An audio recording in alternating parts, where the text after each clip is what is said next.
नमस्कार, मैं प्रवीण कुमार आप सभी का बहुत बहुत स्वागत करता हूं। कैसे हैं आप लोग। इस वीडियो में हम लोग प्रोबेबिलिटी की एक्सरसाइज 13.1 के क्वेश्चंस को सॉल्व करने वाले हैं।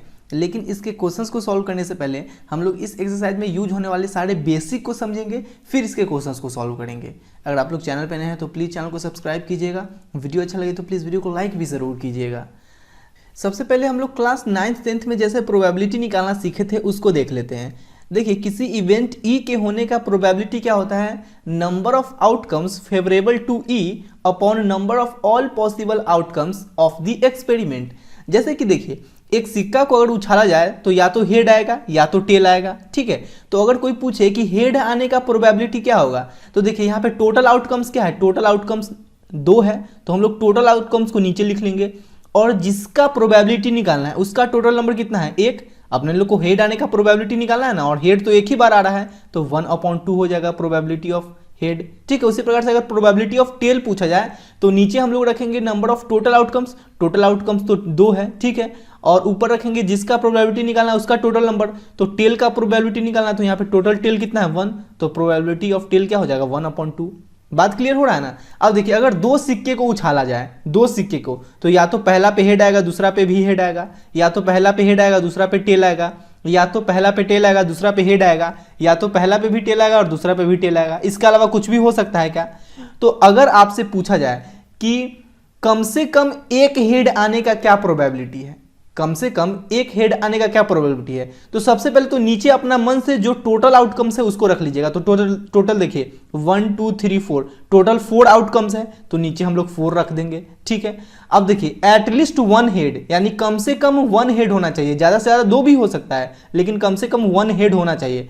तो कम से कम 1 हेड इसमें भी है, कम से कम 1 हेड इसमें भी है, कम से कम 1 हेड इसमें भी है, इसमें एक भी हेड नहीं है, यानी कि कम से कम एक हेड वाला कितना है, 3 है ना, 1 2 3, तो ऊपर हम लोग रख देंगे 3, यानी कि कम से कम एक हेड आने का प्रोबेबिलिटी क्या हो गया, 3/4।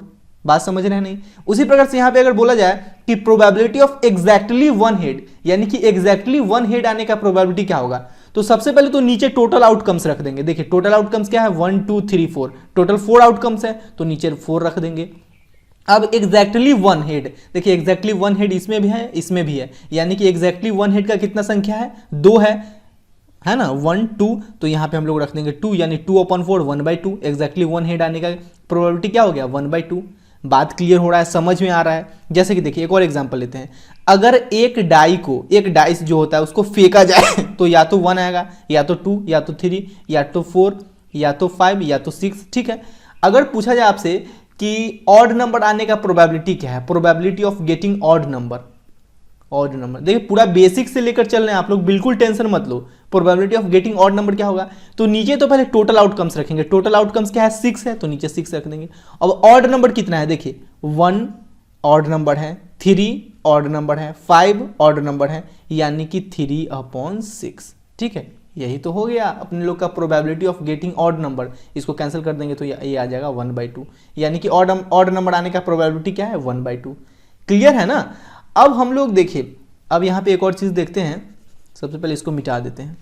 अब देखिए, अब अगर 3 सिक्के को उछाला जाए तो हो सकता है कि पहले वाले पे हेड आए, दूसरे वाले पे भी हेड आए, तीसरे वाले पे भी हेड आए। हो सकता है कि पहले वाले पे हेड आए, दूसरे वाले पे हेड आए, तीसरे वाले पे टेल आए। हो सकता है कि हेड टेल हेड आए, या हो सकता है कि हेड टेल टेल आए। ठीक है, उसी प्रकार से हो सकता है टेल हेड हेड आए, या टेल हेड टेल आए। ठीक है, उसी प्रकार से हो सकता है कि टेल टेल टेल आए, या टेल हेड टेल आए। इसके अलावा कुछ भी हो सकता है क्या, आप मन में सोचिए। जैसे कि अगर हो सकता है आप लोग सोच रहे हैं हेड टेल हेड, तो हेड टेल हेड ही भी है यहाँ पे। हो सकता है कि आप लोग मन में सोच रहे होंगे हेड हेड टेल, तो हेड हेड टेल भी है। ठीक है, इसको हम लोग एक सेट के अंदर रख लेते हैं, इसका नाम हम लोग ले लेते हैं एस। इसको हम लोग बोलते हैं किसी एक्सपेरिमेंट का सैंपल स्पेस, ये किसी एक्सपेरिमेंट का सैंपल स्पेस है। ठीक है, अब अगर आप लोगों से पूछा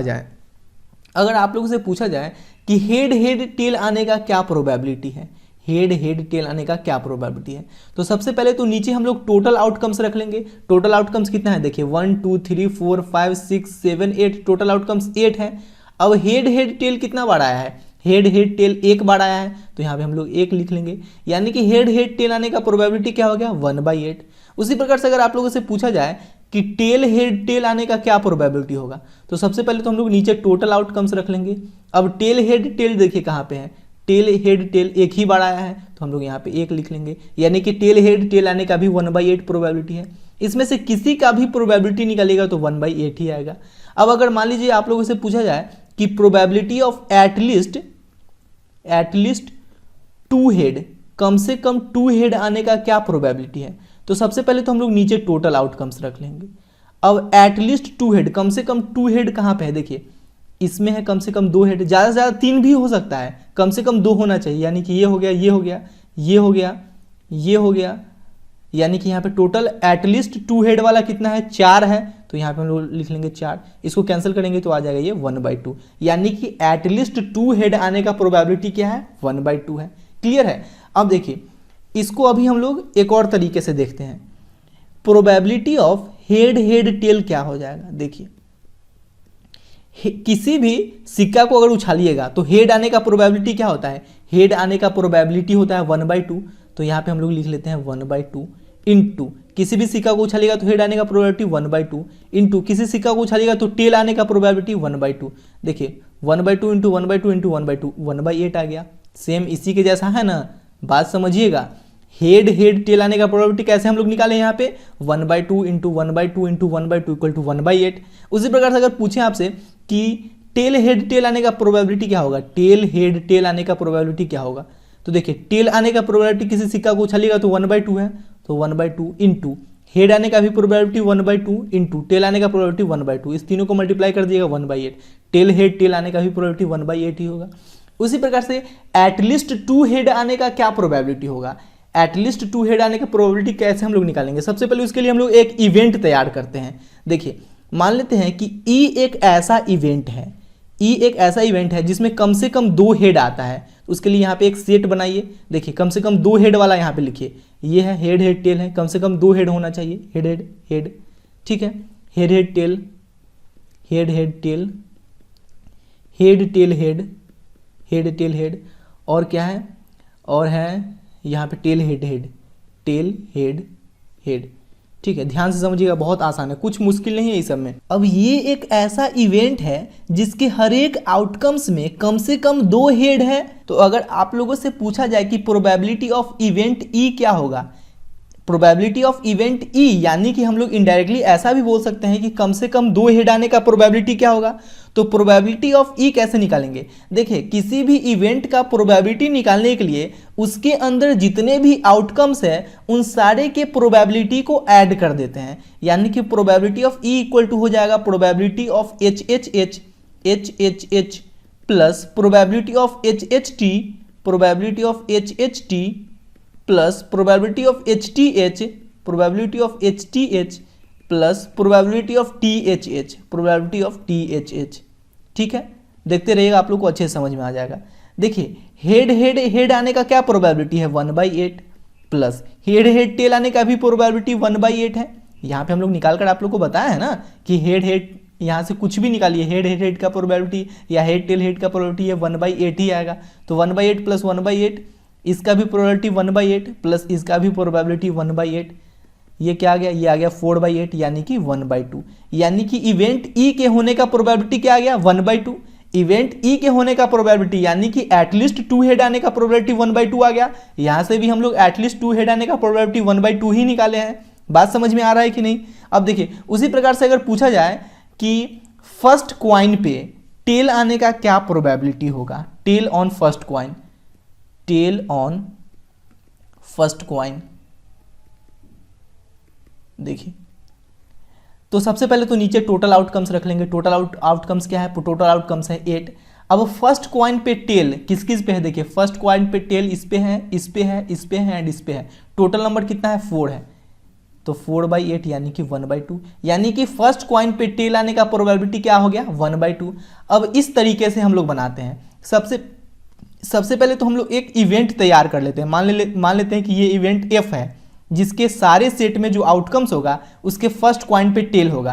तो फर्स्ट क्वाइन पे टेल वाला कौन कौन है, tail head head, tail head tail, tail head head, tail head head, और क्या है, tail head tail, tail tail tail, tail head tail, tail tail tail, उसके बाद क्या है, उसके बाद है टेल हेड टेल। ठीक है, ये एक ऐसा इवेंट है जिसमें जितने भी आउटकम्स हैं इन सारे में फर्स्ट कॉइन पे टेल आ गया है। ठीक है, अब यहाँ पे हम लोग प्रोबेबिलिटी ऑफ इवेंट एफ निकालते हैं। प्रोबेबिलिटी ऑफ इवेंट एफ कहने का मतलब कि फर्स्ट कॉइन पे टेल आने का प्रोबेबिलिटी हम लोग निकालते हैं। तो कैसे निकालेंगे, probability of T H H plus probability of T H T plus probability of T T plus probability of T H T. अब देखिए टेल हेड हेड आने का प्रोबेबिलिटी यहाँ से निकालिएगा तो ये 1/8 ही आएगा, 1/8 प्लस यहाँ भी प्रोबेबिलिटी 1/8 होगा, प्लस यहाँ भी प्रोबेबिलिटी 1/8 होगा, प्लस यहाँ भी प्रोबेबिलिटी 1/8 होगा।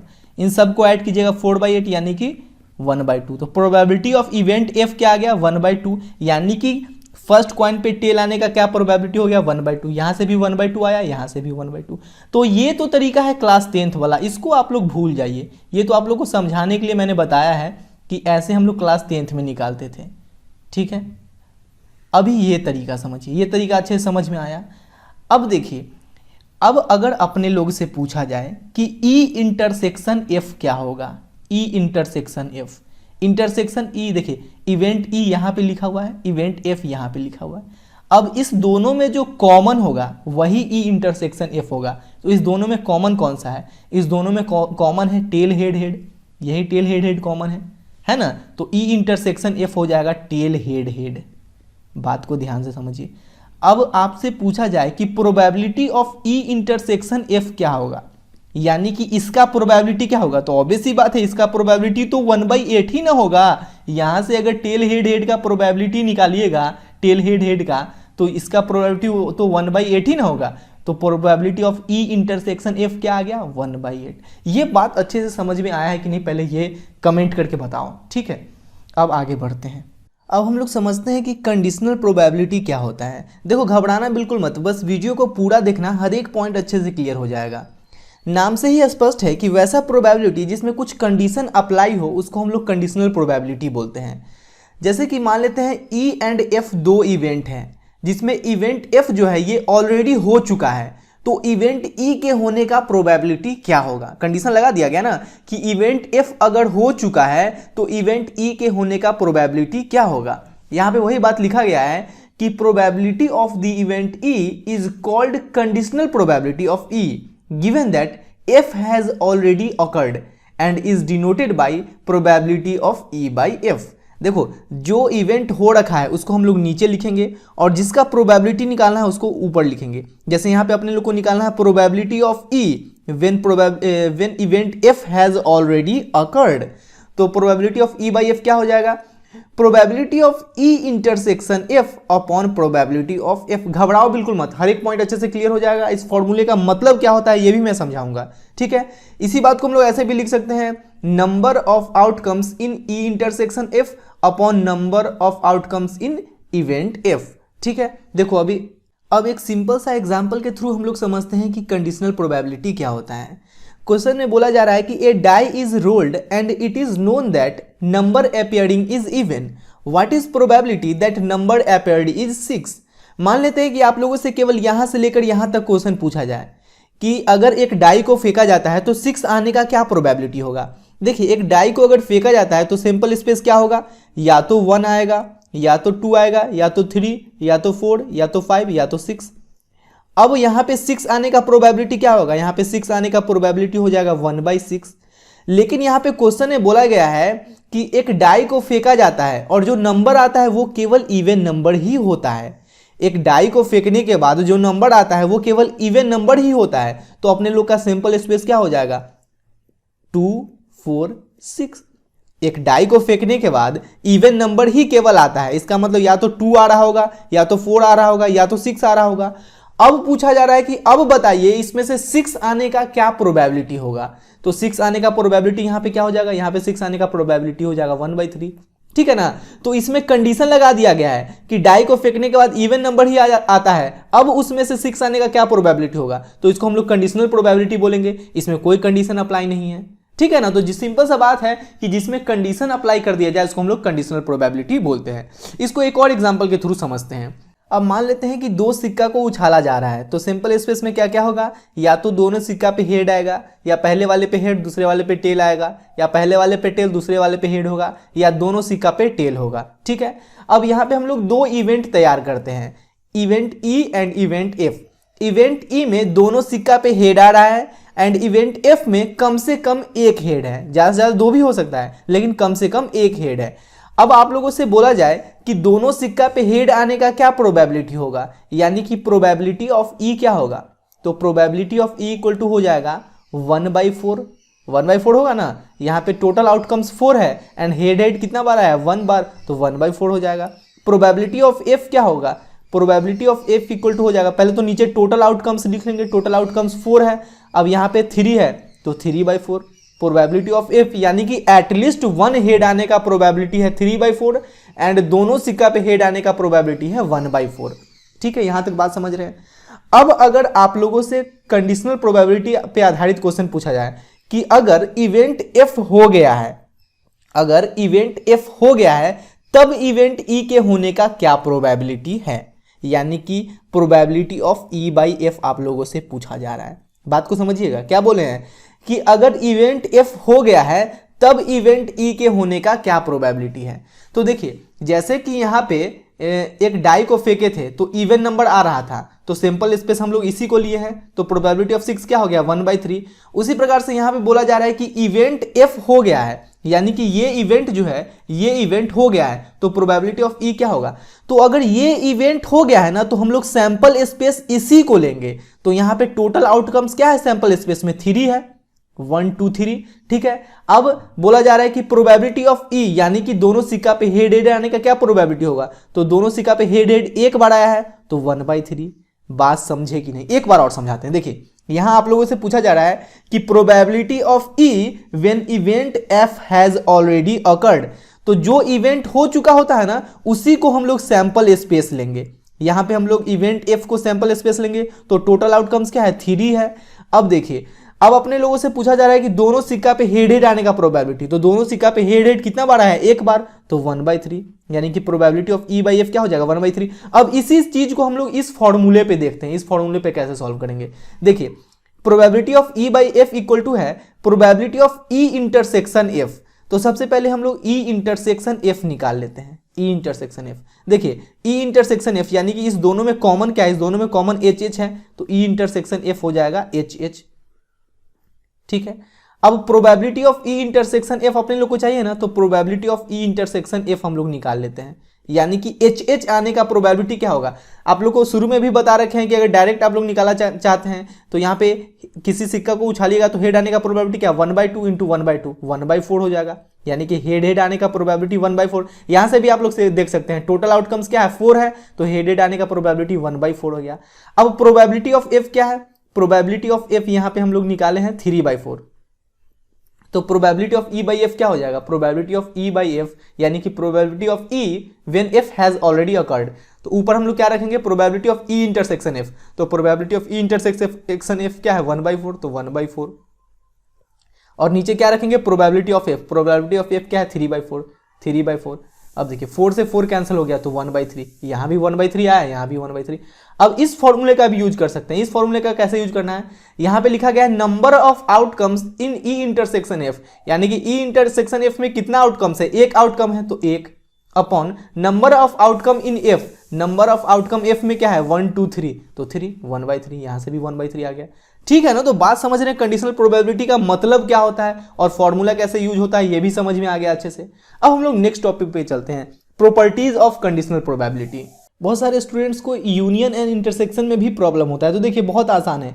अगर ए इंटरसेक्शन बी अपने लोग को निकालना हो तो देखेंगे इस दोनों में कॉमन क्या है, इस दोनों में कॉमन क्या है, ई एफ कॉमन है, तो ए इंटरसेक्शन बी क्या हो जाएगा, ई एफ।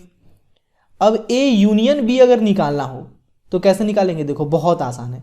सबसे पहले तो इस दोनों में कॉमन जो है वो हम लोग लिख लेंगे, कॉमन क्या है, ई एफ कॉमन है, ई एफ। अब कॉमन के अलावा जो जो बच गया, देखिए ई एफ कॉमन था तो हम लोग लिख लिए हैं, अब कॉमन के अलावा क्या बचा है, A B C D and G, तो A B C D and G लिख लेंगे, A B C D and G. बात समझे कि नहीं, ए इंटरसेक्शन बी में क्या हो गया, इस दोनों में जो कॉमन था उसको लिखे हैं, ए यूनियन बी में क्या हो गया, इस दोनों में जो कॉमन था उसको लिख लिए हैं, और कॉमन लिखने के बाद जो बचा A B C D and G बचा उसको हम लोग लिख लिए, यही ए यूनियन बी हो गया, यही ए इंटरसेक्शन बी हो गया। इसमें कुछ मुश्किल नहीं है, ठीक है। अब आप लोग यहाँ पे एक फॉर्मूला याद रखिएगा कि probability of A union B equal to होता है probability of A plus probability of B minus probability of A intersection B. इस फॉर्मूले को याद रखिएगा, इसका यूज होने वाला है, ठीक है। अब कंडीशनल प्रोबेबिलिटी के प्रॉपर्टीज को समझते हैं। फर्स्ट प्रॉपर्टीज है probability of S by F equal to 1। यहाँ पे एस जो है ये सैंपल स्पेस है एंड एफ जो है ये कोई इवेंट है, यानी कि probability of S when event F has already occurred equal to 1। अब ये 1 कैसे होता है इसको हम लोग प्रूफ देखते हैं। देखिए probability of S by F equal to क्या हो जाएगा, अभी जस्ट आप लोग को बताया है कि probability of E by F equal to होता है probability of E intersection F upon probability of F. तो यहाँ पे probability of S by F क्या हो जाएगा, probability of S intersection F upon probability of F. अब देखिए मान लेते हैं कि एस एक सैंपल स्पेस है जिसमें आउटकम्स क्या है 1 2 3 4 5 6। अब एफ एक इवेंट बनाते हैं जिसमें केवल इवन नंबर है, तो केवल इवन नंबर क्या हो जाएगा 2 4 6। यहां तक कोई दिक्कत नहीं है।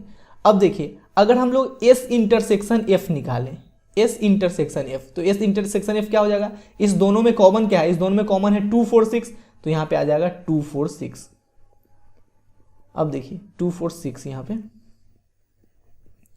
अब S intersection F equal to, देखिए ये जो 2 4 6 है ये सबसेट एफ जैसा लग रहा है ना, इवेंट एफ जैसा, तो यहाँ पे इवेंट एफ लिख दिए। तो देखिए एक बात समझिए, यहाँ पे अगर हम लोग probability of S intersection F निकालें तो, या प्रोबेबिलिटी ऑफ एफ निकालें तो दोनों इक्वल होगा, क्योंकि ये दोनों इक्वल है तो इसका प्रोबेबिलिटी भी इक्वल होगा। तो यहाँ पे हम लोग probability of S by F equal to probability of S intersection F के जगह प्रोबेबिलिटी ऑफ एफ लिख सकते हैं, प्रोबेबिलिटी ऑफ एफ लिख सकते हैं, और नीचे भी है प्रोबेबिलिटी ऑफ एफ, कैंसिल होकर क्या आ जाएगा 1। समझ में आ रहा है ना, इसलिए होता है probability of simple space S when event F has already occurred equal to 1। ये फर्स्ट प्रॉपर्टी है। सेकेंड प्रॉपर्टी देखिए, सेकेंड प्रॉपर्टी है probability of A union B when event F has already occurred. Probability of A union B when event F has already occurred equal to probability of A by F plus probability of B by F minus probability of A union B when event F has already occurred.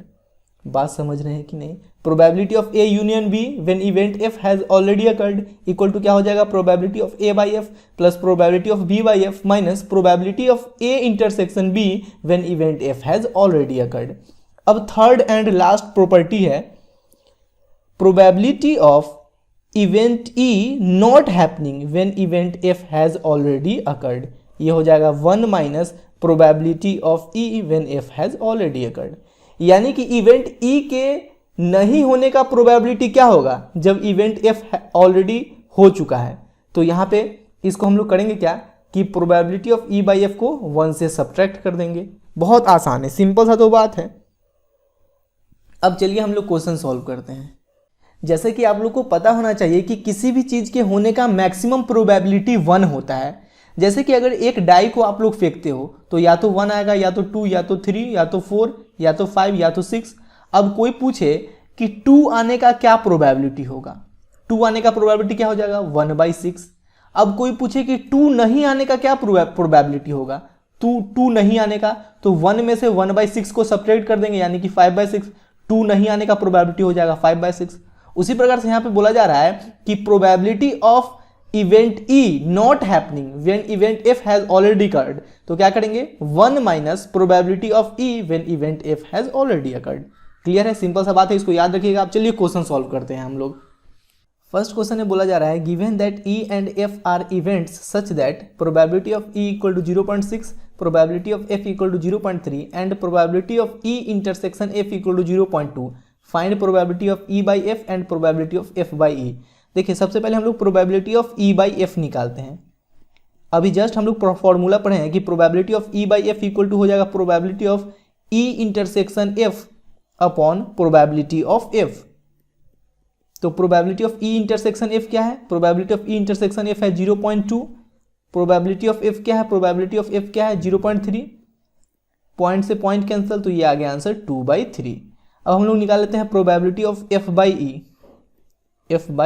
ई, तो ये हो जाएगा probability of F intersection E upon probability of E.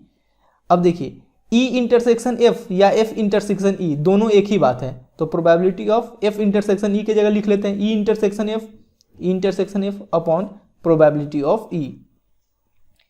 Probability of E intersection F क्या है, यह है 0.2, तो यहाँ पे लिख लीजिए 0.2।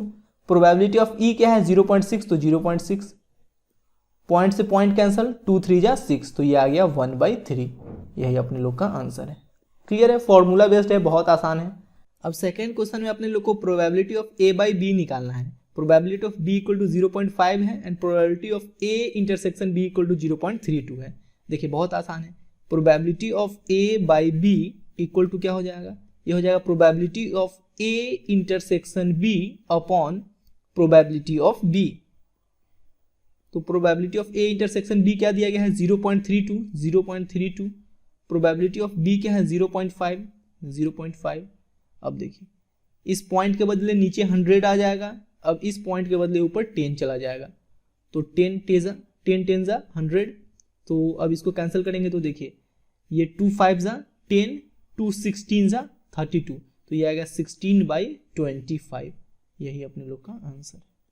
ठीक है, अब थर्ड नंबर क्वेश्चन को हम लोग सॉल्व करते हैं। यहाँ पे probability of A equal to 0.8 दिया गया है, probability of B equal to 0.5 है and probability of B by A equal to 0.4 है। तो अपने लोग को निकालना है probability of A intersection B. देखिए probability of B by A का हम लोग यहाँ पे फॉर्मूला अगर लगाएं तो ये हो जाएगा probability of B intersection A upon probability of A. ठीक है, अब देखिए probability of B by A क्या दिया गया है 0.4, तो 0.4 equal to probability of B intersection A या probability of A intersection B, दोनों एक ही होता है, तो यहाँ पे हम लोग probability of A intersection B लिख लेते हैं। अब प्रोबेबिलिटी ऑफ ए क्या दिया गया है 0.8, तो 0.8 क्रॉस मल्टीप्लीकेशन करते हैं, तो probability of A intersection B equal to क्या हो जाएगा 8 4 जा 32 यानी कि 0.32। यही हो गया probability of A intersection B, ये फर्स्ट का है। अब सेकेंड देखिए, सेकेंड में अपने लोग को निकालना है probability of A by B, तो ये क्या हो जाएगा probability of A intersection B upon probability of B. तो probability of A intersection B क्या निकला है 0.32 अपॉन प्रोबेबिलिटी ऑफ बी क्या है, यह 0.5। अब देखिए यहाँ पॉइंट के बदले 10 आ जाएगा और नीचे पॉइंट के बदले 100 आ जाएगा, 10 से इसको कैंसिल करेंगे 10 आ गया। अब देखिए यहाँ 2 5 जा 10, 2 16 जा 32, ये आ गया 16/25 आ गया।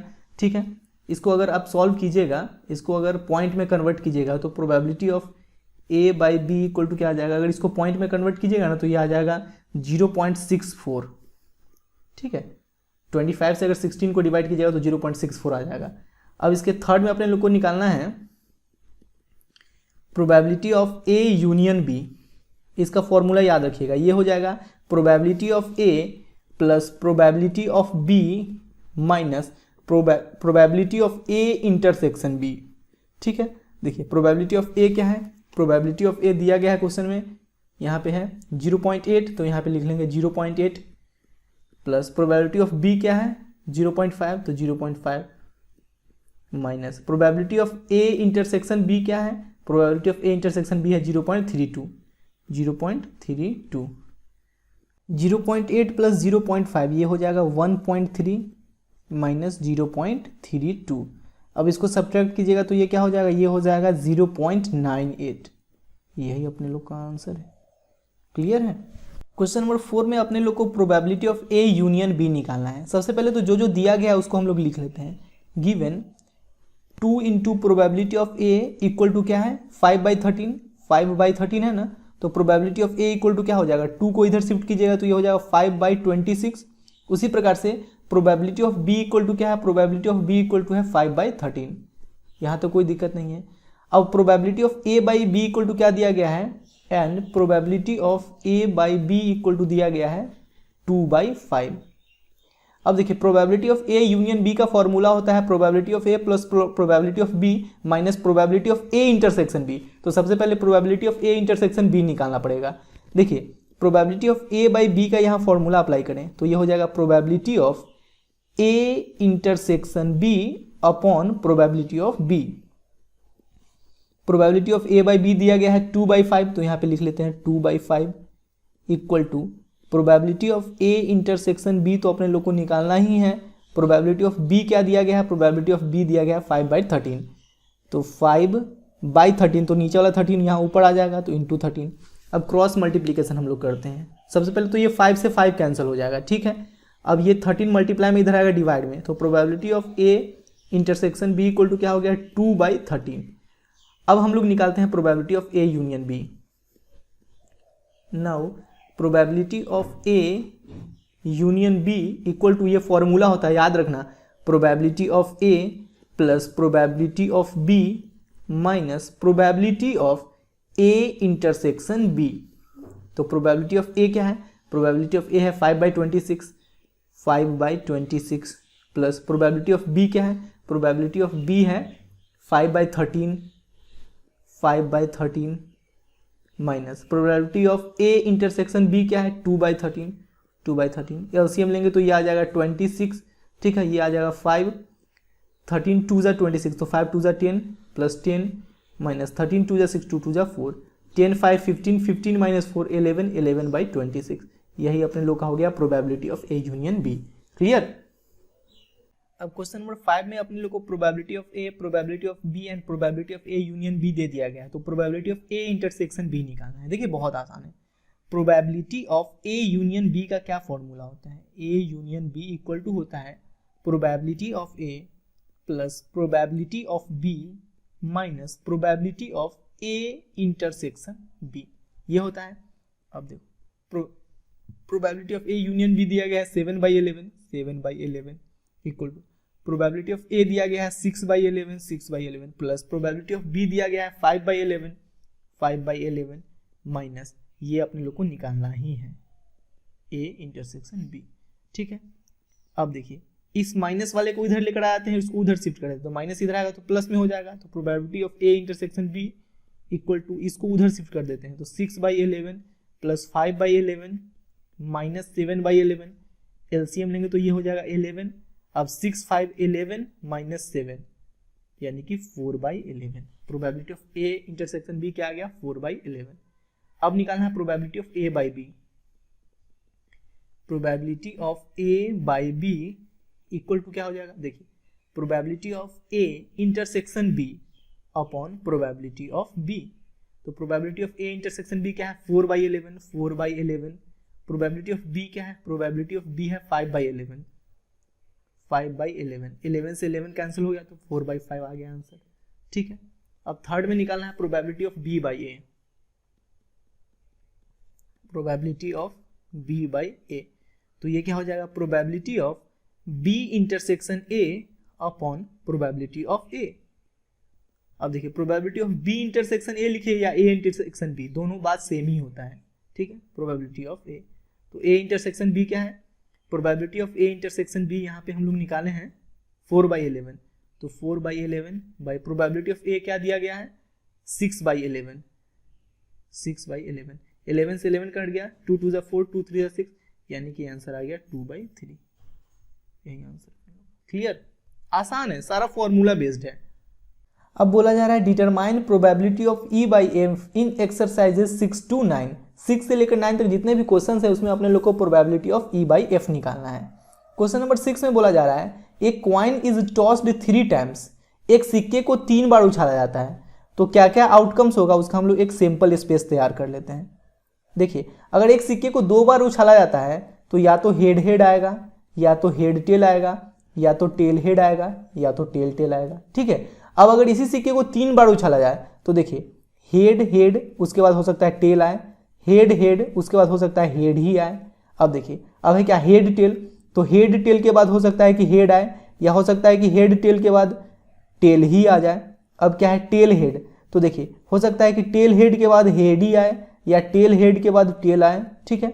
अब क्या है टेल टेल, हो सकता है टेल टेल के बाद फिर से टेल आ जाए या टेल टेल के बाद फिर से हेड आ जाए, ठीक है। तो एक सिक्के को अगर 3 बार उछलिएगा तो इतना आउटकम्स होगा, इसके अलावा और कुछ भी नहीं होगा। आप मन में सोच कर देख सकते हैं। जैसे कि अगर आप सोच रहे होंगे कि हेड टेल हेड, तो हेड टेल हेड भी यहाँ है ही। अगर आप सोच रहे हैं हेड टेल टेल, तो हेड टेल टेल भी यहाँ है ही, ठीक है। इसके अलावा कोई भी आउटकम्स नहीं होगा। अब यहाँ पे अपने लोग को 2 इवेंट तैयार करना है, event E and event F. Event E में बोला जा रहा है head on third toss. Event E में बोला जा रहा है हेड ऑन थर्ड टॉस। तो थर्ड टॉस पे हेड ये है, head head head head head head.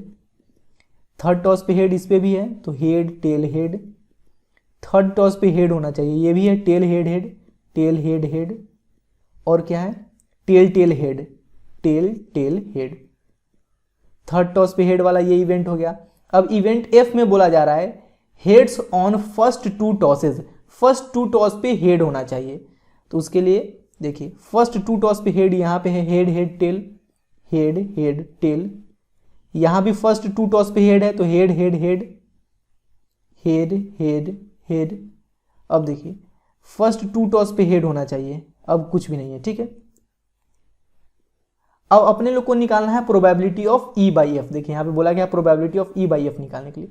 देखिए probability of E by F का क्या फॉर्मूला होता है, probability of E by F का फॉर्मूला होता है probability of E intersection F upon probability of F, ठीक है। या इसको हम लोग ऐसे भी लिख सकते हैं कि number of outcomes in E intersection F upon number of outcomes in event F. तो सिंपल सा काम क्या करना है कि सबसे पहले इस दोनों में से किसी भी फॉर्मूला का यूज कीजिए। ई इंटरसेक्शन एफ तो पता करना ही पड़ेगा, तो सबसे पहले हम लोग ई इंटरसेक्शन एफ निकाल लेते हैं। तो ई इंटरसेक्शन एफ क्या हो जाएगा, देखिए इस दोनों में कॉमन जो रहेगा वही ना ई इंटरसेक्शन एफ होगा। तो हेड हेड हेड इस दोनों में कॉमन है, तो ई इंटरसेक्शन एफ क्या हो जाएगा, हेड हेड हेड। अब हम लोग इस फॉर्मूले का यहाँ पे यूज करेंगे, ज़्यादा आसान रहेगा। Number of outcomes in E intersection F क्या है, नंबर ऑफ आउटकम्स इसमें 1 है तो 1। अब number of outcomes in event F क्या है, number of outcomes in event F क्या है, 2 है तो 2 हो गया। अब हम लोग निकाल लेते हैं probability of E by F. देखिएगा कितना आसान है। E by F equal to क्या हो जाएगा, यही फॉर्मूला यूज करेंगे, तो N E intersection F upon N F. तो number of outcomes in E intersection F क्या है, 1 है, और ये नीचे क्या हो जाएगा 2, यानी कि probability of E by F क्या आ गया, 1/2 आ गया। ये तो फर्स्ट है। अब सेकेंड में आते हैं हम लोग। सेकेंड में यहाँ पे ई एक ऐसा इवेंट है जिसमें एटलीस्ट 2 हेड्स है, कम से कम 2 हेड होना चाहिए, ज़्यादा कम से कम 2 हेड होना चाहिए, यानी कि ज़्यादा से ज़्यादा 3 भी हो सकता है, कोई दिक्कत नहीं है। तो कम से कम 2 हेड वाला इवेंट तैयार कर लेते हैं। ये हो जाएगा, ये हो जाएगा, ये हो जाएगा। कम से कम 2 हेड होना चाहिए, ठीक है, कम से कम एक नहीं, कम से कम 2 हेड होना चाहिए।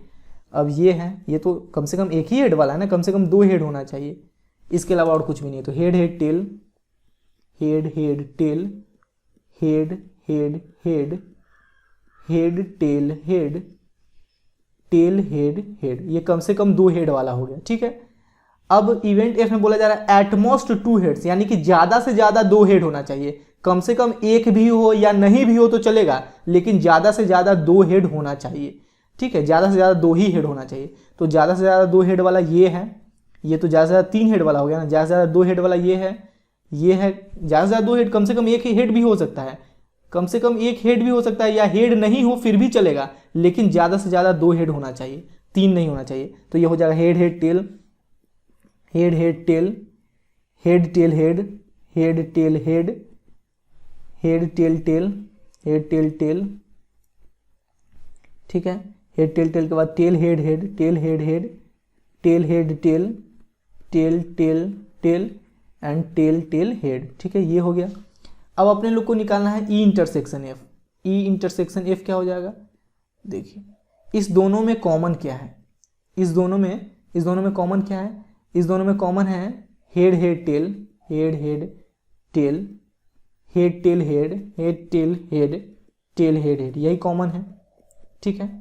अब अपने लोग को निकालना है सबसे पहले number of outcomes in E intersection F. तो इसमें कितना आउटकम्स है, 3। अब निकालना है number of outcomes in F. Number of outcomes in event F क्या है, 7 है। 1 2 3 4 5 6 7 7। तो अब probability of E by F क्या हो जाएगा, probability of E by F equal to हो जाएगा number of outcomes in E intersection F upon number of outcomes in event F. तो number of outcomes in E intersection F क्या है, 3, और ये 7, यही अपने लोग का आंसर, ठीक है। अब थर्ड को सॉल्व करते हैं। थर्ड में बोला गया है एटमोस्ट 2 टेल, यानी कि ज़्यादा से ज़्यादा दो टेल वाला इवेंट तैयार करना है। देखिए इवेंट ई में ज़्यादा से ज़्यादा 2 टेल होना चाहिए, यानी कम से कम 1 टेल भी हो या टेल नहीं भी हो तो चलेगा, लेकिन ज़्यादा से ज़्यादा 2 टेल होना चाहिए।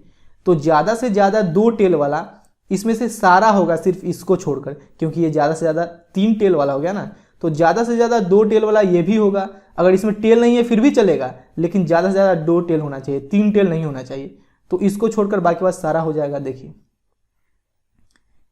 क्या क्या है, पहले है क्या, head head tail, head head head, head head tail, head head tail, head head head, और क्या है, और है head tail head, head tail tail, head tail head, head tail head, head tail tail, और क्या है tail head head, tail head tail, tail head head, tail head tail. अब क्या है, इसको नहीं लेना है, tail tail head, tail tail head, ये एटमोस्ट 2 टेल वाला हो गया। अब बोला जा रहा है एटलीस्ट 1 टेल, यानी कम से कम 1 टेल होना चाहिए, कम से कम 1 टेल होना चाहिए। ज़्यादा से ज़्यादा कितना भी टेल हो उससे नहीं मतलब है, लेकिन कम से कम 1 टेल होना चाहिए। तो कम से कम 1 टेल वाला ये है, ये है, ये है, ये है, ये है, ये है, ये, यानी कि इसको छोड़कर बाकी बात सारा होगा। तो हेड हेड टेल,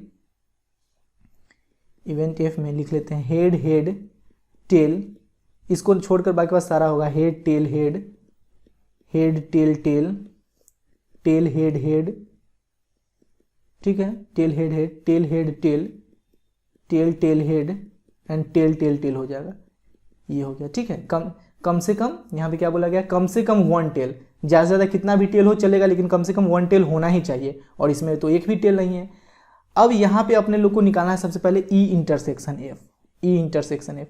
तो ई इंटरसेक्शन एफ क्या हो जाएगा, head head tail, head head tell हो गया, ई intersection F, head tail head हो गया, हेड टेल हेड हो गया, हेड टेल टेल हो गया, हेड टेल टेल हो गया, टेल हेड हेड हो गया, टेल हेड हेड हो गया, टेल हेड टेल हो गया एंड टेल टेल हेड हो गया, ठीक है। इसके अलावा और कुछ भी नहीं है, ये ई इंटरसेक्शन एफ हो गया। अब number of outcomes in E intersection F निकाल लेते हैं। तो number of outcomes in E intersection F क्या हो जाएगा, 1 2 3 4 5 6 हो जाएगा।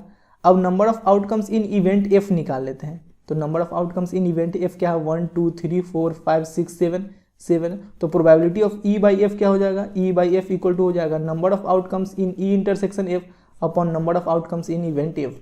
तो number of outcomes in E intersection F क्या है, 6 upon number of outcomes in event F क्या है, 7।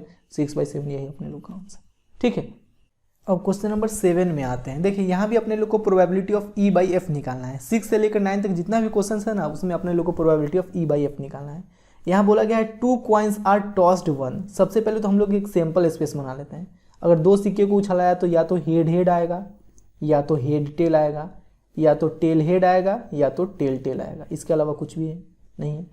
अब इसके फर्स्ट में देखिए, इवेंट ई में बोला जा रहा है टेल अपीयर्स ऑन 1 कॉइन, एक सिक्के पर टेल अपीयर हो, ठीक है।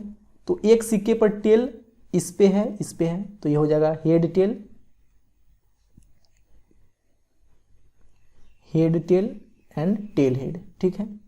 अब इवेंट एफ में क्या बोला जा रहा है, इवेंट एफ में बोला जा रहा है 1 कॉइन शोज हेड, एक सिक्के पर हेड हो, तो एक सिक्के पर हेड वाला भी यही दोनों है, तो हेड टेल, टेल हेड, ठीक है। अब हम लोग निकाल लेते हैं ई इंटरसेक्शन एफ। ई इंटरसेक्शन एफ क्या हो जाएगा, देखिए इस दोनों में कॉमन क्या है, यही दोनों तो कॉमन ही है, हेड टेल, टेल हेड, ठीक है।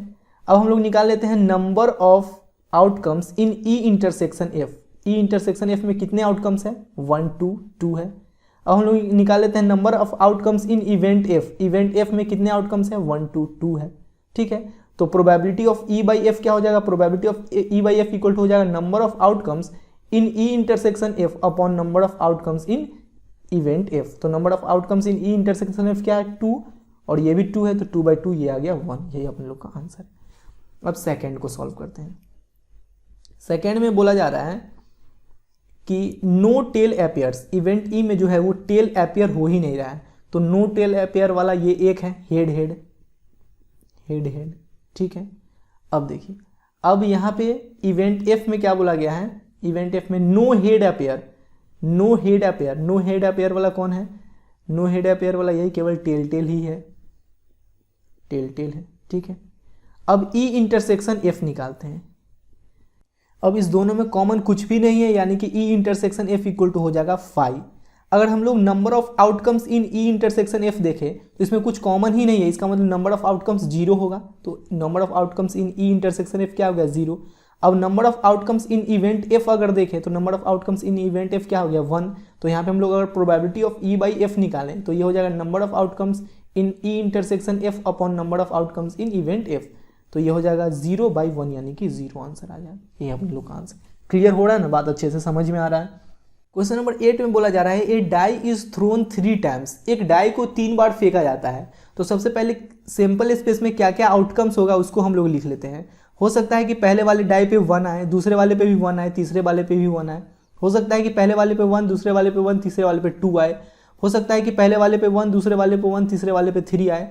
ऐसे करते करते हो सकता है पहले वाले पे भी 6 आए, दूसरे वाले पे भी 6 आए, तीसरे वाले पे भी 6 आए, ठीक है। टोटल लिखने का जरूरत नहीं है, बस इतना समझ लीजिए आप लोग, ठीक है। अब इसके अंदर टोटल कितना आउटकम्स होगा ये हम लोग कैसे पता लगाएंगे? Number of outcomes in sample space equal to, देखिए अगर एक डाई को फेंकते हैं तो नंबर ऑफ आउटकम्स निकालने का फॉर्मूला होता है 6 टू दी पावर n, यानी कि एक डाई को अगर एक बार फेंकिएगा तो n की जगह 1 रखेंगे, यानी कि टोटल आउटकम 6 हो जाएगा। एक डाई को अगर 2 बार फेंकिएगा तो n की जगह 2 रखेंगे, यानी 6 का स्क्वायर 36, यानी टोटल आउटकम्स 36 हो जाएगा। अगर यहाँ पे हम लोग डाई को 3 टाइम्स फेंक रहे हैं तो n की जगह 3 रखेंगे तो 6 टू दी पावर 3 क्या हो जाएगा? 216, यानी कि number of outcomes in sample space क्या हो गया? 216 हो गया। बात क्लियर हो रहा है? अब यहाँ पे 2 इवेंट तैयार करना है। इवेंट ई में बोला जा रहा है 4 appears on the third toss. Third toss पे 4 अपीयर होना चाहिए। तो इसके लिए भी पूरा लिखने का जरूरत नहीं, सिंपल से यहाँ पे लिख लीजिए x, y, 4। यहाँ पे एक्स वाई की जगह 1 2 3 4 5 6 में से कुछ भी हो सकता है, लेकिन थर्ड में यहाँ पे 4 ही होना चाहिए। तो यहाँ पे हम लोग लिख लेते हैं कि where X Y belongs to 1 2 3 4 5 6, 1 2 3 4 5 6। X Y की जगह इस नंबर में से कुछ भी हो सकता है, लेकिन थर्ड में 4 ही होना चाहिए। पूरा लिखने का कोई ज़रूरत नहीं, बस इतना आप लोग मेंशन कर दीजिएगा, ठीक है। यहाँ पे ये हम लोग बना लिए।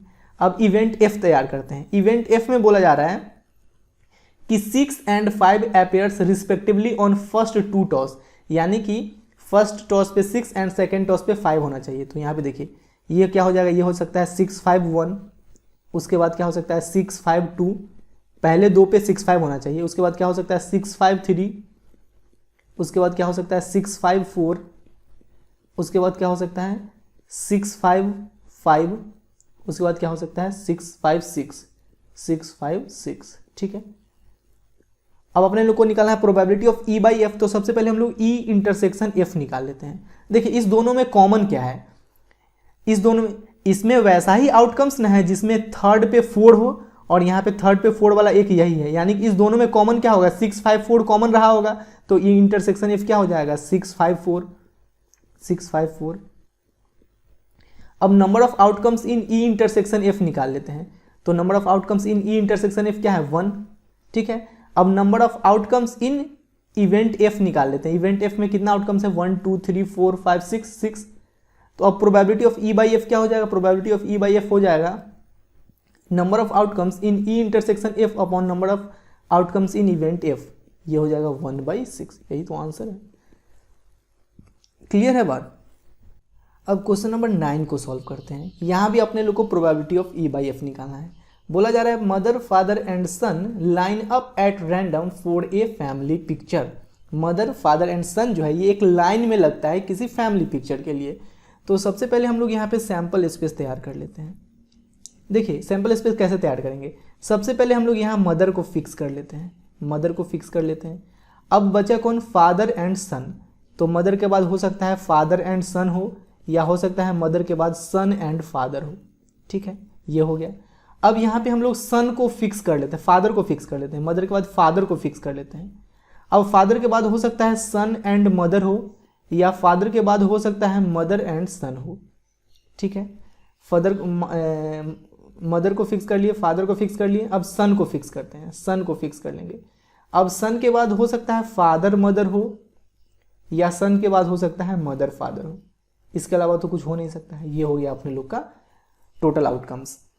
अब यहाँ पे इवेंट ई तैयार करना है जिसमें बोला गया है सन ऑन वन इंड, एक इंड पे सन होना चाहिए। तो इंड में सन यहाँ पे भी है, इंड में भी सन यहाँ पे भी है, यहाँ पे भी है, यहाँ पे भी। तो इवेंट ई हम लोग यहाँ पे लिख लेंगे mother father son comma father mother son comma son father mother comma son mother father. ठीक है, ये इवेंट ई हो गया। अब इवेंट एफ में बोला जा रहा है फादर इन मिडिल, मिडिल में फादर होना चाहिए। तो देखिए फादर मिडिल में यहाँ पे हैं और यहाँ पे है, दो ही जगह है। ठीक है, तो हम लोग लिख लेते हैं मदर फादर सन सन फादर मदर। ठीक है, अब हम लोग निकाल लेते हैं ई इंटरसेक्शन एफ, ई इंटरसेक्शन एफ। इस दोनों में कॉमन क्या है, यही कॉमन है, मदर फादर सन सन फादर मदर, यही कॉमन है।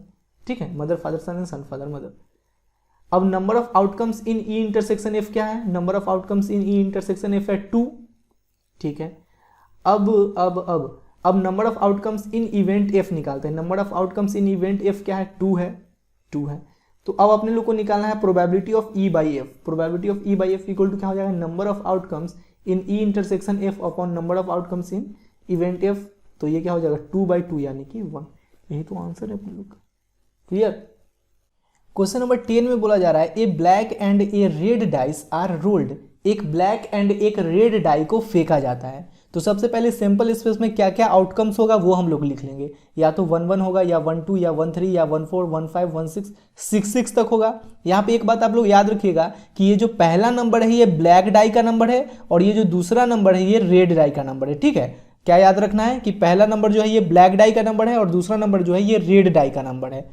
अब इसके फर्स्ट क्वेश्चन में बोला जा रहा है find the conditional probability of obtaining a sum greater than 9 given that the black die resulted in a 5।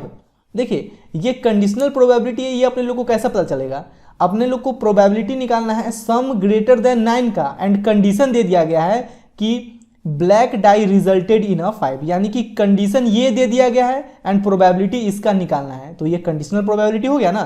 तो देखिए जो कंडीशन दे दिया जाता है उसको हम लोग इवेंट एफ मानेंगे। लेट एफ इक्वल टू, यहां पे क्या बोला गया है कि black die resulted in a 5, यानी कि ब्लैक डाई पे 5 होना चाहिए। तो 5-1, 5-2, 5-3, 5-4, 5-5, 5-6 ये आउटकम होगा। तो यहां पे लिख लेते हैं हम लोग 5-1, 5-2, 5-3, 5-4, 5-5, 5-6। ठीक है, ये दे दिया गया है। अब यहां पे बोला जा रहा है find the conditional probability of obtaining a sum greater than 9। तो एक इवेंट ई तैयार करते हैं जिसमें सम जो है ये ग्रेटर देन 9 हो, 9 से बड़ा। तो 4-6, 9 से बड़ा लेना है, 4-6। उसके बाद हो जाएगा 5-5, 5-5, 5-6, 5-6।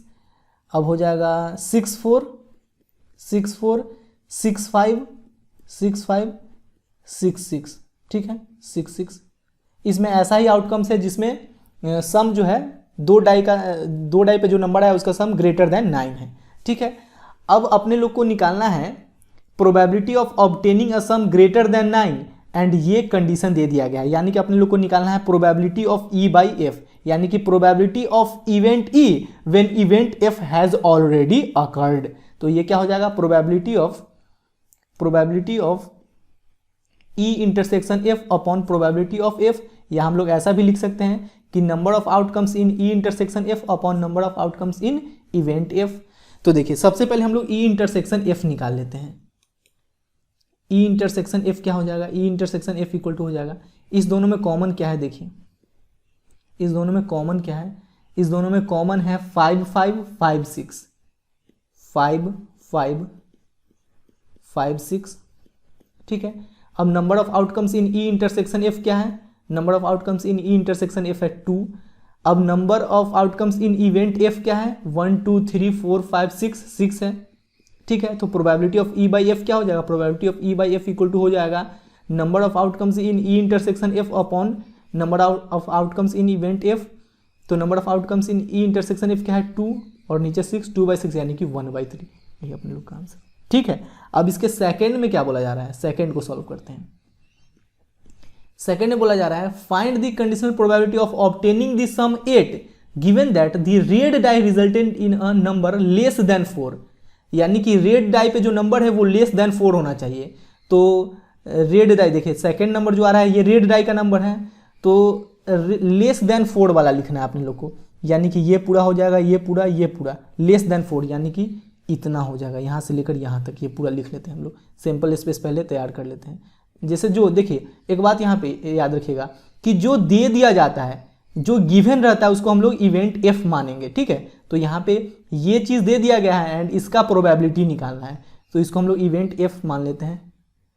Late event F equal to, इसमें क्या क्या आउटकम होगा, देखिए इसमें आउटकम होगा 1 1 1 2 1 3 1 1 1 2 1 3, यहाँ पे याद रखिएगा कि 1 3 यहाँ पे लिखिए, यहाँ पे याद रखिएगा कि सेकेंड डाई पे जो नंबर आएगा ना वो लेस देन 4 होना चाहिए। अब 2 1 2 2 2 3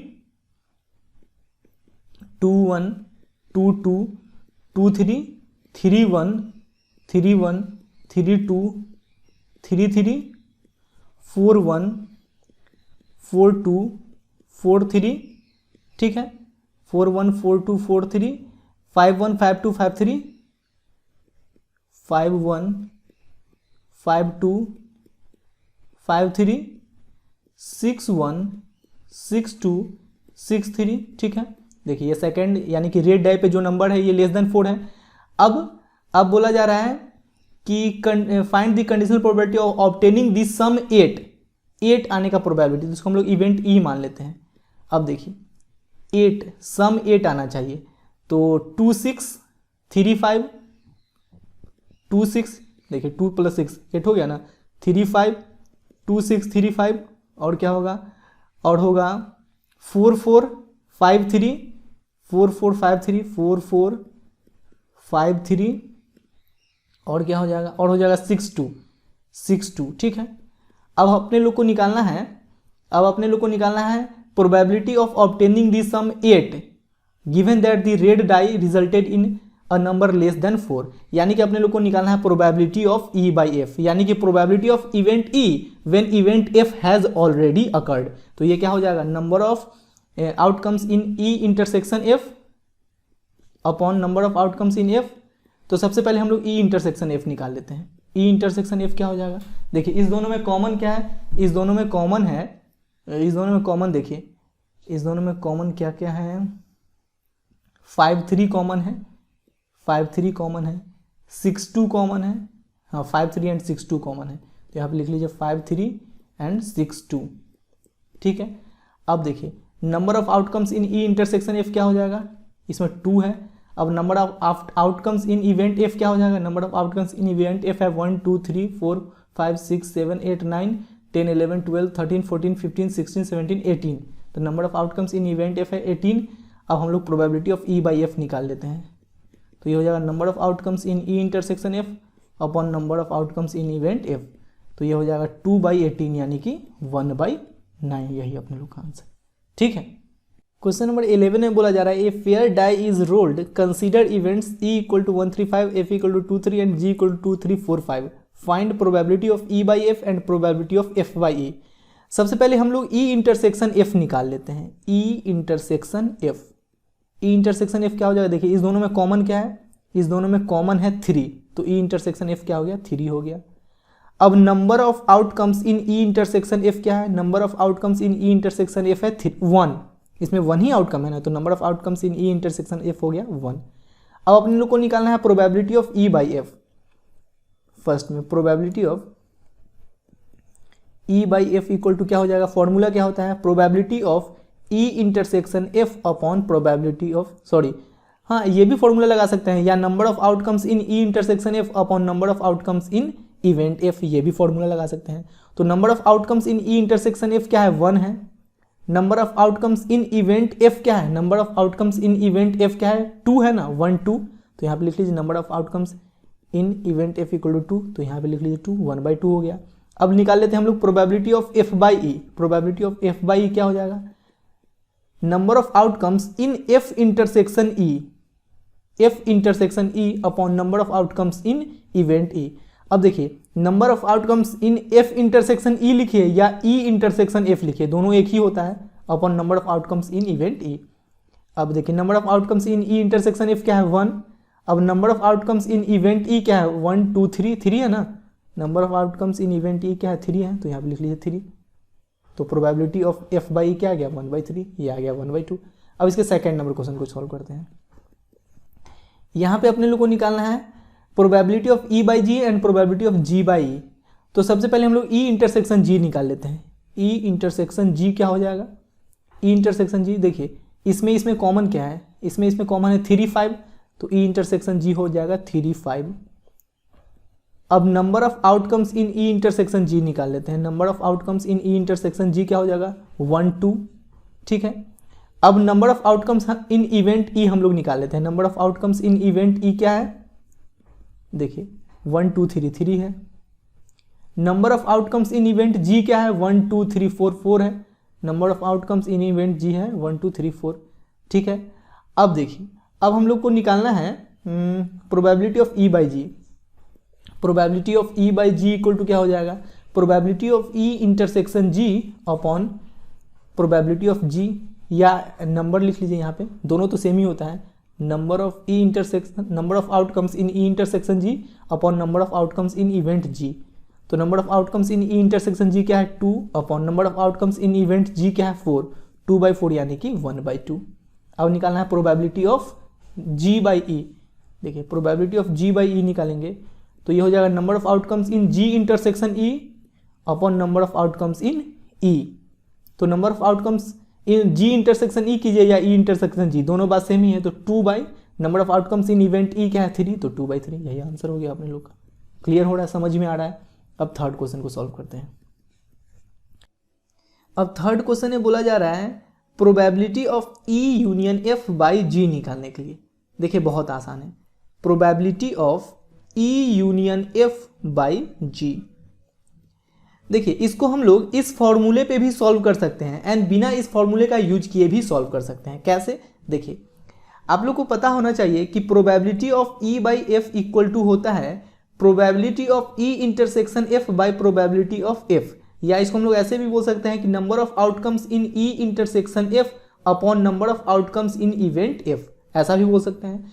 तो यहाँ पे हम लोग ई के जगह इस पूरे को अगर ले लें तो ये हो जाएगा नंबर ऑफ आउटकम्स, जैसे यहाँ पे ई इंटरसेक्शन एफ है ना, तो यहाँ पे ई के जगह ये पूरा है ई यूनियन एफ, तो ई यूनियन एफ इंटरसेक्शन, अब यहाँ पे जैसे एफ लिखा हुआ है तो यहाँ पे लिख लेंगे जी, ठीक है। Number of outcomes in E union F intersection G upon number of outcomes in event F है, तो यहाँ पे number of outcomes in event G हो जाएगा, ठीक है। यहाँ तक कोई दिक्कत नहीं। अब सबसे पहले हम लोग ई यूनियन एफ निकालते हैं। ई यूनियन एफ, देखिए इवेंट ई क्या है, इवेंट ई यहाँ पे है, इवेंट ई है 1 3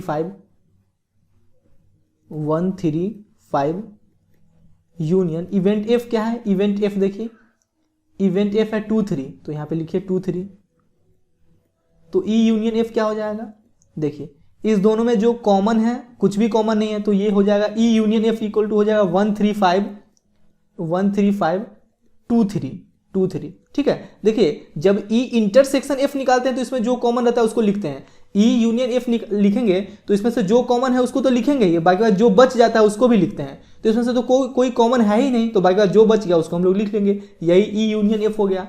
अब अपने लोग को निकालना है ई यूनियन एफ इंटरसेक्शन जी, ठीक है। तो ई यूनियन एफ ये हम लोग लिख लेते हैं 1 3 5 2 3 इंटरसेक्शन जी, जी क्या है देखिए जी है 2 3 4 5, ठीक है। अब इस दोनों में कॉमन क्या है, इस दोनों में कॉमन है 2 3 5 कॉमन है 2 3 5, यही हो गया E union F intersection G. अब number of outcomes in E union F intersection G हम लोग निकाल लेते हैं, तो इसमें कितना आउटकम्स है 1 2 3 3 हो जाएगा, ठीक है। अब नंबर ऑफ आउटकम्स इन जी क्या हो जाएगा, नंबर ऑफ आउटकम्स इन जी क्या हो जाएगा, देखिए ये सेट जी है ना, तो 1 2 3 4 ये 4 हो जाएगा। अब हम लोग निकाल लेते हैं ये नाउ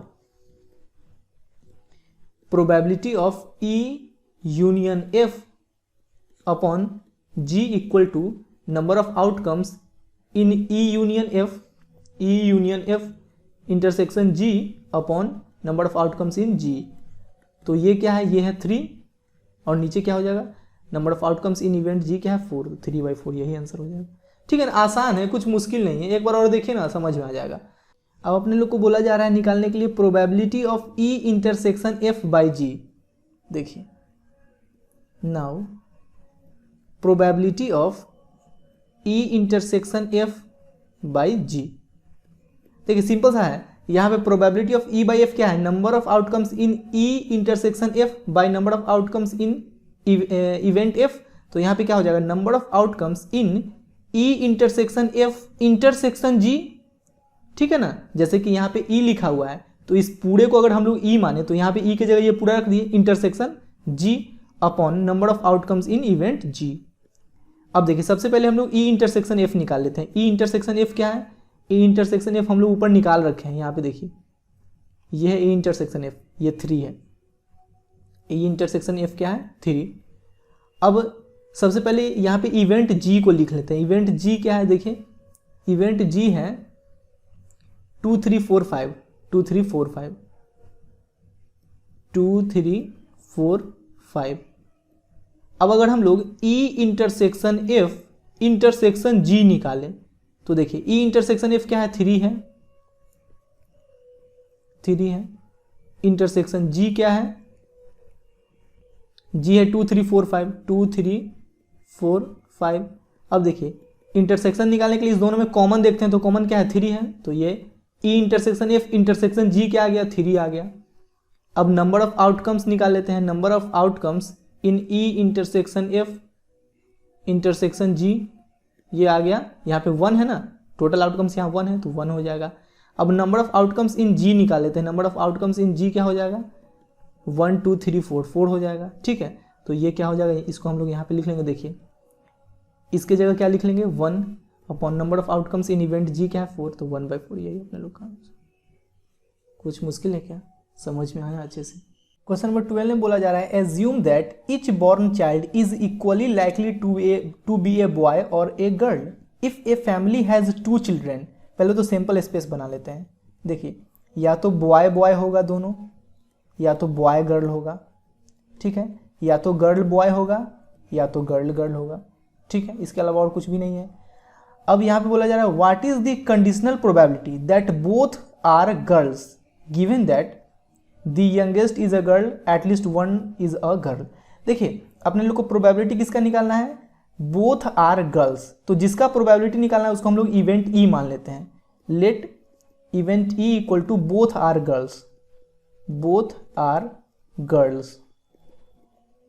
तो इसका आउटकम क्या हो जाएगा जी जी। देखिए इसमें दोनों लड़के हैं ना तो जी जी। अब जो कंडीशन अप्लाई है, कंडीशन अप्लाई है कि दोनों लड़की होने का प्रोबेबिलिटी क्या होगा, और दिया गया है कि the youngest is a girl, जो सबसे छोटा है वो लड़की होना चाहिए। तो जो कंडीशन दिया गया है उसको हम लोग इवेंट एफ मान लेंगे। इवेंट एफ इक्वल टू क्या हो जाएगा, youngest is a girl, youngest is a girl. तो देखिए यंगेस्ट यानी कि छोटा, तो जो बाद में पैदा होगा वही ना छोटा होगा। तो बाद में यहाँ पे लड़की पैदा हुई है और यहाँ पे बाद में लड़की पैदा हुई है, तो यंगेस्ट गर्ल का में क्या क्या आ जाएगा, बीजी आ जाएगा एंड जीजी आ जाएगा। ठीक है, अब अपने लोग को निकालना है probability of E by F, यानी कि probability of E when event F has already occurred. बात समझ रहे हैं कि नहीं, यहाँ पे यही ना निकालना है कि प्रोबेबिलिटी ऑफ ई यानी कि दोनों लड़की होने का प्रोबेबिलिटी क्या होगा, बोथ आर गर्ल्स होने का प्रोबेबिलिटी क्या होगा जब ये कंडीशन अप्लाई हो। तो यहाँ पे हम लोग निकालेंगे probability of E when event F has already occurred. तो ये क्या हो जाएगा, number of outcomes in E intersection F upon number of outcomes in F. ठीक है, तो सबसे पहले हम लोग ई इंटरसेक्शन एफ निकाल लेते हैं। यहाँ पे ई इंटरसेक्शन एफ निकालें तो देखिए ई इंटरसेक्शन एफ, इस दोनों में कॉमन क्या है, सिर्फ जी जी कॉमन है, तो ई इंटरसेक्शन एफ हो जाएगा जी जी। अब number of outcomes in E intersection F क्या हो जाएगा, इसमें 1 आउटकम है तो 1 हो जाएगा। अब देखिए number of outcomes in event F क्या है, number of outcomes in event F है 1 2 2 है। तो यहाँ पे देखिए number number of outcomes in E intersection F की जगह रखेंगे 1, number of outcomes in event F की जगह रखेंगे 2, यानी कि 1/2। यही हो गया probability of E by F. अब बोला जा रहा है at least 1 is a girl, at least 1 is a girl second में, ये तो फर्स्ट है, ठीक है। सेकेंड देखिए, ठीक है। अब देखिए यहाँ पे जो कंडीशन दे दिया गया है ना, इसको हम लोग एफ मानेंगे। अपने लोग को प्रोबेबिलिटी तो इसका ही निकालना है कि बोथ गर्ल होने का क्या प्रोबेबिलिटी है, तो इसको हम लोग ई माने हैं ना यहाँ पे, तो ई इक्वल टू क्या है, both are girls, both are girls, इसमें क्या हो जाएगा जी जी। अब जो कंडीशन दे दिया गया है यहाँ पे, जो कंडीशन दे दिया गया इसको हम लोग एफ मानेंगे, तो एफ इक्वल टू क्या हो जाएगा, F equal to at least 1 is a girl, at least 1 girl. तो इसमें क्या हो जाएगा, देखिए कम से कम एक लड़की, बीजी जीबी जीजी, बीजी जीबी जीजी, ठीक है। अब अपने लोग को निकालना है probability of E when event F has already occurred, यानी कि बोथ गर्ल्स होने का प्रोबेबिलिटी क्या है, when event F has already occurred. तो ये क्या हो जाएगा, number of outcomes in E intersection F upon number of outcomes in F. तो सबसे पहले ई इंटरसेक्शन एफ निकालेंगे। देखिए ई इंटरसेक्शन एफ क्या हो जाएगा, इस दोनों में कॉमन क्या है, ये जी जी कॉमन है, तो ई इंटरसेक्शन एफ हो जाएगा जी जी। तो number of outcomes in E intersection F क्या हो जाएगा, इसमें केवल 1 आउटकम है। अब number of outcomes in event F, number of outcomes in event F क्या हो जाएगा, 1 2 3 3। तो यहाँ पे देखिए number of outcomes in E intersection F 1, number of outcomes in event F 3, 1/3। यही अपने लोग का आंसर, ठीक है ना, समझ में आ रहा है अच्छे से। अब नेक्स्ट क्वेश्चन पे चलते हैं। क्वेश्चन नंबर 13 में बोला जा रहा है an instructor has a question bank consisting of 300 easy true false question, 200 difficult true false questions, 500 easy multiple choice questions and 400 difficult multiple choice questions. If a question is selected at random from the question bank, what is the probability that it will be an easy question given that it is a multiple choice question? देखिए ये भी conditional probability है। यहाँ पे condition दे दिया गया है कि अगर मल्टीपल चॉइस क्वेश्चन दिया गया है तो इजी क्वेश्चन आने का क्या प्रोबेबिलिटी है। देखिए सबसे पहले तो हम लोग यहाँ इवेंट ई जो है ये इजी क्वेश्चन के लिए ले लेते हैं, डी डिफिकल्ट क्वेश्चन के लिए, टी ट्रू फॉल्स क्वेश्चन के लिए and M multiple choice question के लिए। Total number of easy question क्या है, 300 easy true false question, 500 easy multiple choice question, यानी कि total number of easy question हो जाएगा 800। Total number of difficult question क्या हो जाएगा, 200 plus 400 600। Total number of true false question क्या हो जाएगा, 300 plus 200 500। Total number of multiple choice question क्या हो जाएगा, 500 प्लस 400 900, ठीक है। अब अपने लोग को निकालना है probability of E when event M has already occurred, यानी कि मल्टीपल चॉइस क्वेश्चन दिया गया है तो इजी क्वेश्चन का क्या प्रोबेबिलिटी होगा। ये हो जाएगा number of outcomes in E intersection M upon number of outcomes in event M. अब देखिए number of outcomes in event M तो अपने लोग को पता है कि 900 है, नीचे तो 900 हो जाएगा, लेकिन number of outcomes in E intersection M अपने लोग को नहीं पता है, तो ये कैसे निकालेंगे। देखिए यहाँ पे ई जो है ये इजी क्वेश्चन के लिए है। इजी क्वेश्चन में क्या है, 300 easy true false question, 300 easy true false question and 500 easy multiple choice question, है ना, ये इजी क्वेश्चन में है। अब ई इंटरसेक्शन एम निकालना है तो एम यानी कि multiple choice question, multiple choice question में क्या है, 500 easy multiple choice question and 400 difficult question. अब देखिए इस दोनों में कॉमन क्या है, 500 इजी मल्टीपल चॉइस क्वेश्चन, यही ना इस दोनों में कॉमन, यानी कि ई इंटरसेक्शन एम क्या आ जाएगा 500। तो हम लोग ऐसा भी बोल सकते हैं number of outcomes in E intersection M क्या आ जाएगा 500 आ जाएगा, ठीक है ना। तो यहाँ पे हम लोग 500 लिख लेते हैं। अब 2 0 से 2 0 कैंसिल हो गया तो ये आ गया 5/9। यही तो अपने लोग का आंसर है।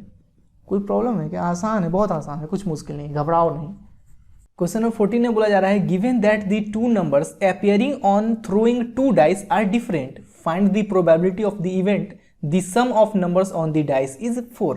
देखिए 2 डाई को फेंका जाता है तो सबसे पहले सिंपल स्पेस क्या बनेगा वो हम लोग लिख लेंगे। अगर 2 डाई को फेंका जाए तो या तो 1 1 आएगा या 1 2 या 1 3 या 1 4 ऐसे करके 6 6 तक होगा, ठीक है। अब अपने लोग को किसका प्रोबेबिलिटी निकालना है, the sum of numbers on the dice is 4। अब अपने लोग को जिसका प्रोबेबिलिटी निकालना है उसको हम लोग इवेंट ई मान लेंगे। Let E equal to sum of numbers on the dice is 4। तो इवेंट ई में क्या क्या आउटकम आएगा, या तो 1 3 होगा, या तो 2 2 होगा, या तो 3 1 होगा। देखिए इस दोनों को अगर ऐड कीजिएगा तो 4 आ जाएगा ना, इस दोनों को भी ऐड कीजिएगा तो 4 आ जाएगा, इस दोनों को भी ऐड कीजिएगा तो 4 आ जाएगा। तो ये अपने लोग का हो गया इवेंट ई। अब यहाँ पे जो दिया गया है, जो कंडीशन अप्लाई है, उसको हम लोग इवेंट एफ मान लेंगे। तो यहाँ पे कंडीशन दे दिया गया है कि two numbers appearing on throwing two dice are different, यानी कि अगर दोनों डाई को फेंका जाए तो जो दोनों पे नंबर आ रहा है वो अलग अलग होना चाहिए। तो यहाँ पे हम लोग लिख लेंगे let F equal to two numbers appearing on throwing two dice are different. तो एफ इक्वल टू क्या हो जाएगा, देखिए दो नंबर डिफरेंट हो, यानी कि 1 1 नहीं होना चाहिए, 1 2 हो सकता है, 1 3 हो सकता है, 1 4 हो सकता है। तो ये पूरा लिखने का जरूरत नहीं है, बस यहाँ पे लिख लीजिए f equal to x comma y where x Y belongs to 1 2 3 4 5 6 and x not equal to y. यहाँ पे एक्स वाई इक्वल नहीं होना चाहिए, बाकी बात एक्स वाई की जगह कोई भी वैल्यू हो सकता है, बस इक्वल नहीं होना चाहिए, ठीक है। अब अपने लोग को निकालना है probability of E by F, यानी कि probability of event E when event F has already occurred.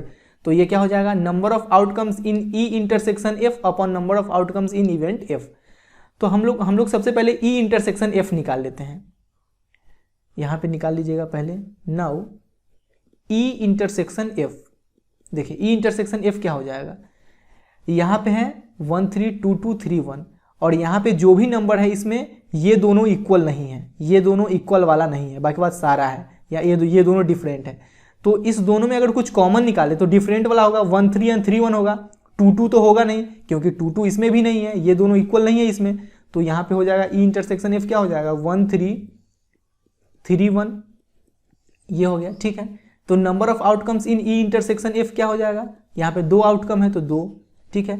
अब number of outcomes in event F क्या हो जाएगा, number of outcomes in event F, ये अपने लोग को निकालना पड़ेगा, number of outcomes in event F अपने लोग को निकालना पड़ेगा। तो कैसे निकालेंगे, देखिए आप लोग मन में सोचिए, इसमें टोटल 36 आउटकम्स हैं, टोटल 36।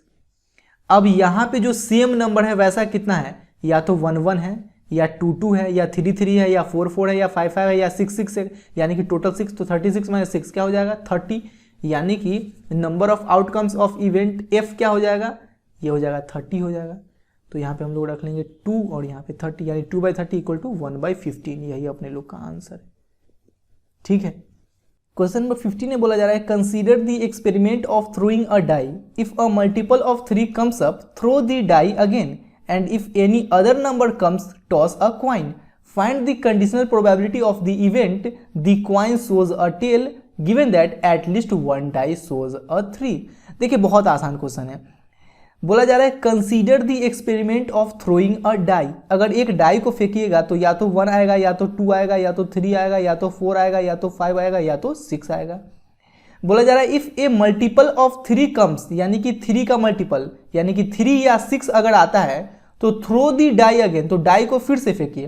3 या 6 आता है तो डाई को फिर से फेंकिए, तो डाई को फिर से फेंकिएगा तो फिर या तो 1 आएगा, या तो 2 आएगा, या तो 3 आएगा, या तो 4 आएगा, या तो 5 आएगा, या तो 6। अब अगर 6 भी आता है तो डाई को फिर से फेंकिए, तो फिर या तो 1 आएगा, या तो 2, या तो 3, या तो 4, या तो 5, या तो 6।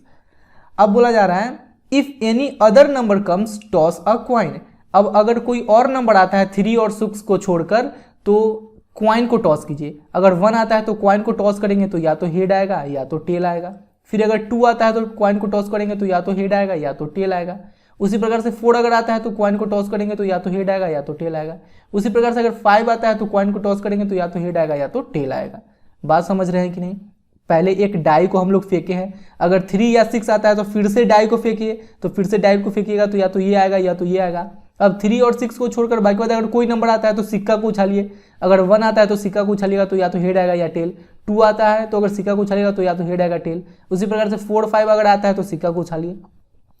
अब हम लोग सैंपल स्पेस तैयार कर लेते हैं, ठीक है। देखिए अगर 1 आता है तो सिक्का को उछालेंगे तो हेड या टेल आएगा, यानी कि 1H या 1 टेल हो सकता है, ठीक है। सिंपल स्पेस तैयार कर रहे हैं। फिर उसी प्रकार से 2 अगर आता है तो हम लोग सिक्का को उछालते हैं तो या तो 2H या तो 2T होगा, ठीक है। अब 3 अगर 3 आता है तो हम लोग डाई को फेंकेंगे तो या तो 3 1 3 2 3 3 3 4 3 5 3 6 इसमें से कुछ हो सकता है। 3 1 3 2 3 3 3 4 3 5 3 6। अब उसी प्रकार से 4 को अगर लेते हैं तो ये 4H 4T हो जाएगा, 4H 4T, ठीक है। अब 5 को लेते हैं तो 5H 5T 5H 5t, ठीक है। अब अगर 6 आता है तो 61, 62, 63, 64, 65, 66, 61, 62, 63, 64, 65, 66, ये अपने लोग का सैंपल स्पेस तैयार हो गया, ठीक है। ये अपने लोग का सैंपल स्पेस तैयार हो गया। बात समझ रहे हैं ना कि अगर 1 आएगा तो हम लोग सिक्का उछालेंगे, तो हो सकता है सिक्का पे हेड आए यानी कि 1 हेड, या हो सकता है सिक्का पे टेल आए तो हो सकता है 1 टेल। बात समझ रहे हैं, तो ये अपने लोग का सैंपल स्पेस तैयार हो गया। इसको मिटा देते हैं। अब बोला जा रहा है कि find the conditional probability of the event the coin shows a tail. तो हम लोग यहाँ पे लिख लेते हैं let E equal to event the coin shows tail, the coin shows tail. अब देखिए इस इवेंट में हम लोग ऐसा आउटकम लेंगे जिसमें सिक्के पे टेल नजर आ रहा हो। तो सिक्के पे टेल इसमें भी नजर आ रहा है, सिक्के पे टेल इसमें भी नजर आ रहा है। अब सिक्के पे टेल इसमें भी नजर आ रहा है, सिक्के पे टेल इसमें भी नजर आ रहा है। तो यहाँ पे हम लोग लिख लेते हैं 1t 2t 1t 2t 4t 5t 4t 5t। अब बोला जा रहा है एटलीस्ट 1 डाइस शोज 3। जो दिया जाता है उसको हम लोग इवेंट एफ मानेंगे, और जो जिसका प्रोबेबिलिटी निकालना है उसको हम लोग इवेंट ई मान लिए हैं। तो इवेंट एफ इक्वल टू क्या हो जाएगा, at least 1 die shows a 3, at least 1 die shows a 3। तो कम से कम एक डाई पे 3 नजर आए, ऐसा कौन कौन सा है, ये है 3 1 3 2 3 3 3 4 3 5 3 6। कम से कम एक डाई पे 3 नजर आना चाहिए। 3 1 3 2 3 3 3 4 3 5 3 6, और भी कुछ है क्या, कम से कम एक डाई पे 3 नजर आना चाहिए, यही है, ठीक है। अब देखिए अब अपने लोग को निकालना है probability of E by F, यानी कि probability of E when event F has already occurred. तो क्या हो जाएगा, देखिए number of outcomes in E intersection F upon number of outcomes in event F. तो नंबर ऑफ, सबसे पहले हम लोग ई इंटरसेक्शन एफ निकाल लेते हैं। Now E intersection F equal to क्या हो जाएगा, देखिए इस दोनों में तो कुछ भी नजर नहीं आ रहा है कॉमन, तो ई इंटरसेक्शन एफ क्या हो जाएगा, 5 हो जाएगा। यानी कि number of E intersection F अगर निकाले number of outcomes in E intersection F, तो ये 0 हो जाएगा। इसमें तो कुछ कॉमन ही नहीं नजर आ रहा है, तो number of outcomes in E intersection F क्या हो जाएगा, 0 हो जाएगा। तो यहाँ पे 0 लिख लेंगे। अब number of outcomes in event F, इसमें कितना आउटकम है, 1 2 3 4 5 6, तो 6 0/6 यानी कि 0। यही अपने लोग का हो गया probability of E by F. Clear है, बहुत आसान है। क्वेश्चन नंबर 16 में बोला जा रहा है probability of A equal to 1/2, probability of B equal to 0, then find probability of A by B. देखिए probability of A by B equal to क्या होता है, probability of A by B equal to होता है probability of A intersection B upon probability of B. अब नीचे वाला कभी भी 0 के बराबर नहीं होना चाहिए। यहाँ पे प्रोबेबिलिटी ऑफ बी 0 दे दिया गया है, अब नीचे 0 हो गया, इसका मतलब ये नॉट डिफाइंड हो गया। तो probability of A by B equal to क्या हो जाएगा, नॉट डिफाइंड। क्लियर। अब नेक्स्ट में चलते हैं हम लोग। क्वेश्चन नंबर 17 में बोला जा रहा है if A and B are events such that probability of A by B equal to probability of B by A. देखिए probability of A by B equal to probability of B by A दिया गया है। Probability of A by B का क्या formula हो जाएगा, probability of A intersection B upon probability of B. उसी प्रकार से इसका क्या फॉर्मूला हो जाएगा, probability of B intersection A upon probability of A. अब देखिए probability of A intersection B या probability of B intersection A, ये दोनों इक्वल होता है, तो ये दोनों कैंसिल हो जाएगा। अब क्रॉस मल्टीप्लीकेशन करेंगे तो probability of A equal to क्या हो जाएगा, प्रोबेबिलिटी ऑफ बी। तो option number D correct answer हो जाएगा। क्लियर। ये एक्सरसाइज यहीं पे समाप्त हुआ। अब हम लोग नेक्स्ट वीडियो में नेक्स्ट एक्सरसाइज के क्वेश्चंस को सॉल्व करेंगे।